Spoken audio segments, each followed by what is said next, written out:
Bismillahirrahmanirrahim. Assalamu alaikum dear students. Today my lecture is on fundamental set of solutions.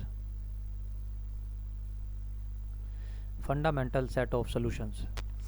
Any set y1, y2 and so on yn of n linearly independent solutions of homogeneous linear nth order differential equation on interval I is said to be fundamental set of solutions.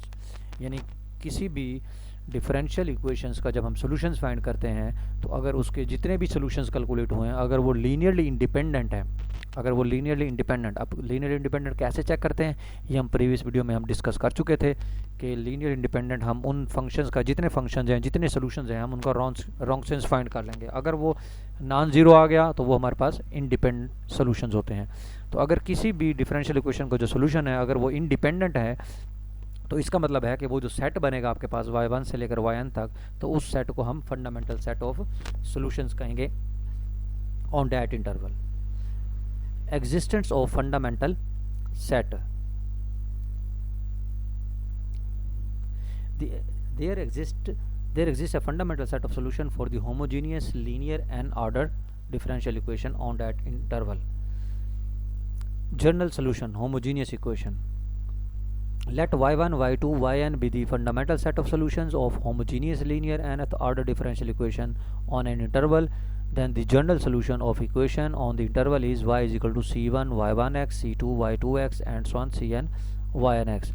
यानी जैसा कि हम जानते हैं कि अगर आपके पास y1, y2, y3, yn solutions अगर आपके पास हैं तो उनका जो लीनियर कम्बिनेशन बनेगा वो भी उस डिफरेंशियल इक्वेशन का सॉल्यूशन कहलाएगा।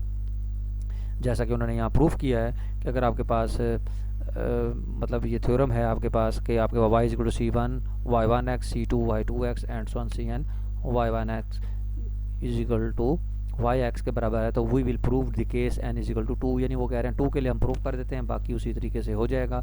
तो ये आपके पास उन्होंने दिया हुआ है, लेट किया उन्होंने y1 and y2 be the linearly independent solution of a2 y double prime plus a1 y prime plus a0 y is equal to 0।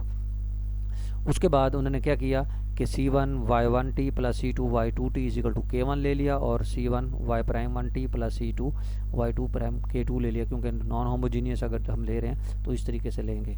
तो इसका हमने क्या करना है c1 और c2 फाइंड करना है। उसके लिए हम सारी बात है y1 और y2 और y1 प्राइम और y2 प्राइम का डिटर्मिनेंट लेंगे। अगर ये नॉन ज़ीरो आया, क्योंकि हम देखते हैं कोफिशिएंट मैट्रिक्स का डिटर्मिनेंट अगर नॉन ज़ीरो आ रहा है तो उसका सोल्यूशन एग्जिस्ट करता है। तो ये जो हमने 2/2 का डिटर्मिनेंट लिया है तो y1t y2t और y1 prime t y2 prime t ये जो डिटर्मिनेंट है ये रॉन्ग सेंस के बराबर है। इसका मतलब रॉन्ग सेंस अगर नॉन ज़ीरो आ रहा है तो हमारे पास सोल्यूशन इंडिपेंडेंट ही होते हैं।